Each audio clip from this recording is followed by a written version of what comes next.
You ever feel burnt out before you even start something? Not like mid-project tired. I mean before even lifting a single finger. You're standing at the foot of a mountain made entirely of your own dreams and somehow you're already out of breath. That's not laziness. That's not lack of ambition. That's a system overload happening before the system even boots up. And yeah, it's not just you. Let's pull this feeling apart, strip it down, look it in the eye, and maybe understand why starting feels harder than finishing.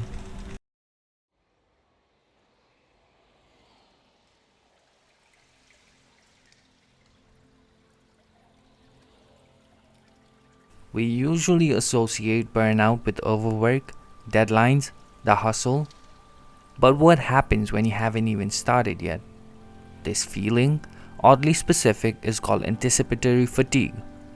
Dr. Alice Boyce from Psychology Today describes it as mental tiredness caused by simply thinking about future effort. You're not lazy. Your brain is just playing the trailer for a movie it thinks will be too much. And here's the kicker. This preview, it uses real cognitive energy.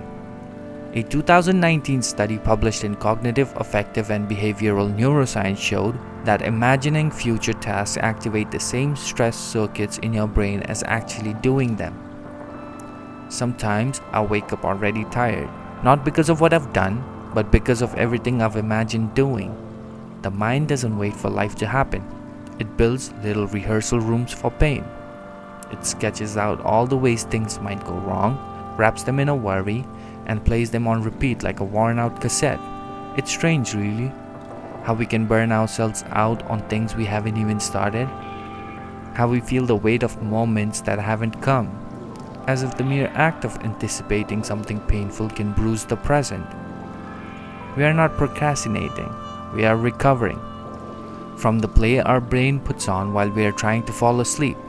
So yeah, you are tired, but because your imagination just clocked in. In 2008, NASA ran a study to see how well astronauts could prepare for long missions. Turns out, just planning for a 30-day mission caused same cognitive fatigue similar to actually going on one. And that's astronauts, trained, professional optimists in spacesuits. So if you're tired from just thinking about sending one email, it might not be about weakness. It might be the same circuitry, just with less rocket fuel.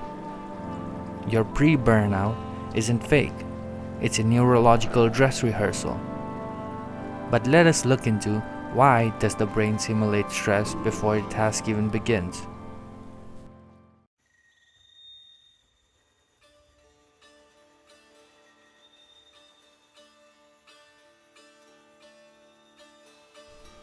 Psychologists like Daniel Schacter at Harvard call this perspective cognition, the brain's ability to simulate the future. Sounds helpful, right? Until it turns against you. I think the mind misremembers things, not because it's flawed, but because it's trying to protect us in a wrong way. Like, maybe I don't hate writing. Maybe I just associate it with that one time I wrote something and no one cared. Or maybe I do care about finishing things. I've just convinced myself it's safer not to try. It's like memory doesn't record truth, it records pain. It bookmarks the pages we flinched and forgets the ones we laughed. That's the hardest part, knowing we might be building our future out of scaffolding of ghosts. Let's say you're thinking about writing the next great novel. Your brain doesn't show you just one scene. It spams you with the whole journey. Writing, failing, being productive, burnout, ridicule, rejection. And each mental image adds another stone in your backpack before you've even taken a step. There's a word in Japanese, sondoku. It refers to the habit of buying books and letting them pile up unread. Not because you're lazy, but because your hope for future knowledge gets overwhelmed by the burden of imaginary obligation. We do this with dreams too. We hoard ideas, businesses, projects, scripts, until the imagined weight of doing them all burns us out of doing even one. And then comes the brain's second move. If the future looks painful, let's just not start. Your brain is not trying to sabotage you, it's trying to protect you from imagined pain. But protection at the cost of movement is still paralysis. So now, let's talk about how we ourselves are making it worse.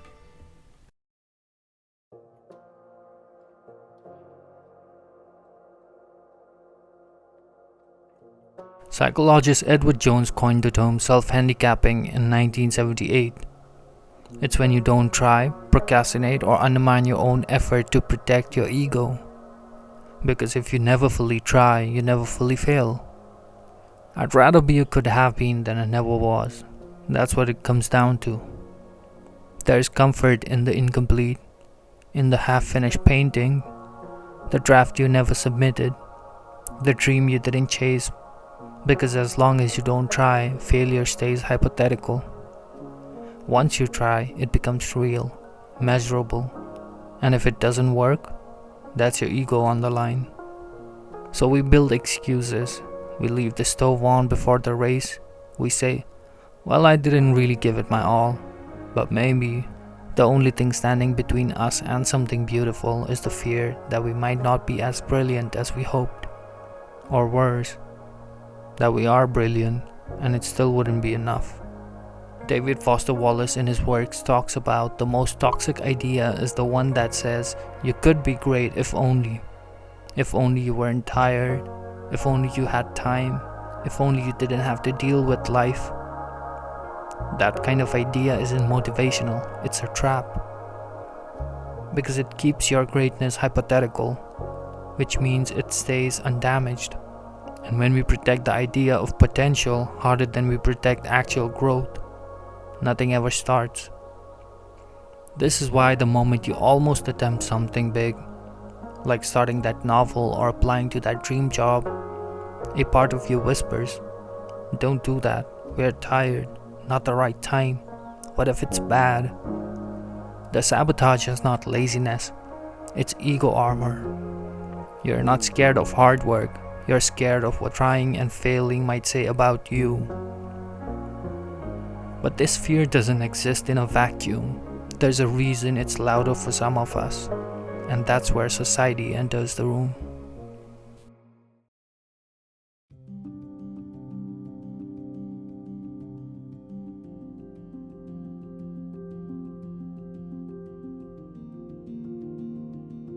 In Deloitte's 2021 Millennial Survey, 77% of young adults reported feeling constant burnout.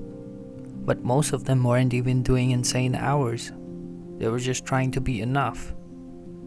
There's this quiet pressure humming beneath everything. To be productive, to be visible, to be someone. Not in a grand, noble way.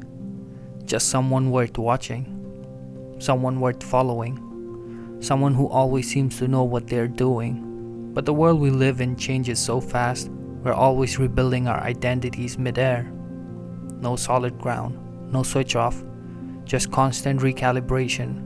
And somewhere in this whirlwind, we forget to rest. Not just physical, I mean the deeper rest. The kind where you don't feel watched, where you don't feel like you're falling behind. That kind of rest is rare, maybe even radical. Success isn't about survival anymore. It's about standing out in a room full of overachievers who look like they were born optimized. So even before we start, we've already run the whole simulation. I'll try, I'll fail, people will judge, I'll fall behind, it'll be my fault. We don't fear trying, we fear becoming the disappointment everyone secretly expects. In 2022, the New York Times published a piece titled The Age of Anti-Ambition. It talked about how a whole generation is slowly rejecting the idea that ambition must hurt, that success has to burn you up. But the twist is, many of us still feel bad about not wanting that pain. We're tired of performing hustle, but we're exhausted from pretending we aren't tired. The burnout you feel isn't always about your task. It's about your place in a world that feels like it's watching. Which leads us to, if you're already burnt out before beginning, then when are you even allowed to begin?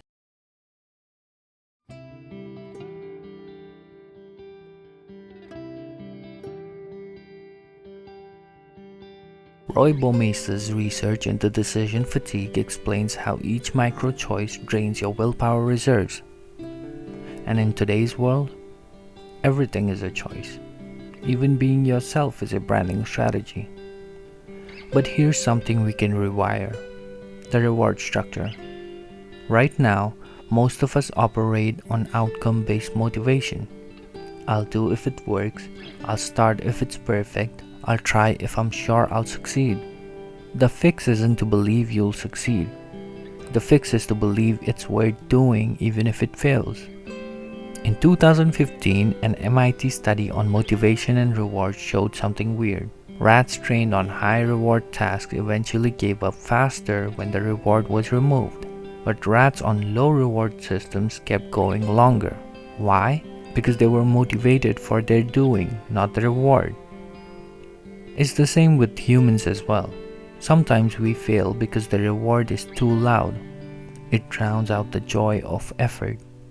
This is where Dr. Christian Neff's work on self-compassion hits hardest. Her studies showed that when people treat themselves kindly during failure, they're more likely to persist, less likely to burn out, and more likely to succeed long-term. Self-compassion isn't coddling.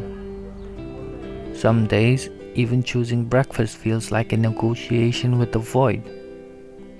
That's the thing about modern life. It's not the big choices that drain you. It's the endless parade of tiny ones. What to wear, when to start, whether this sentence sounds okay, and when the battery runs low. We call it laziness. But really, it's just depletion. I've learned that I don't need big victories. I just need momentum. A sentence written, a dish washed, a small quiet promise kept to myself. And when I fail, which I do often, it helps to meet myself not with shame but with softness. You tried, that's enough for today. We'll try again tomorrow. Sometimes those words feel like the only thing holding me together. Which makes me believe that the antidote to burnout before beginning is beginning without punishment. I once watched someone quit art completely because they weren't good enough. And then I saw their sketchbook. It was filled with ideas that never became anything, but were still beautiful. It made me wonder, maybe the only real tragedy isn't failing, it's making your soul wait until you're perfect. The reason we're tired isn't because we're doing too little, but because we've internalized the ideas that nothing we do is ever enough. We're not machines. We are people trying to find meaning inside systems that weren't built to nourish it. So if you ever feel worn out before you even begin, the answer isn't to push harder. It's to listen more gently, to stop asking what's wrong with me and start asking, what am I carrying that no one can see? Because once you name it, it stops being a ghost. You are not a broken machine. You are not behind.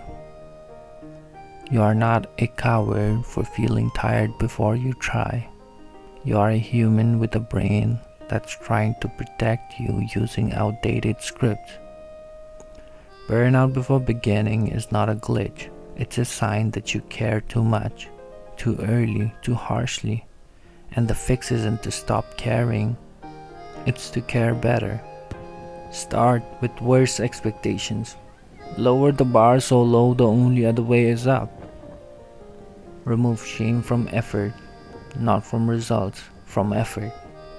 Make trying enough, and be kind on purpose. Not because it's soft, but because it's your only way out.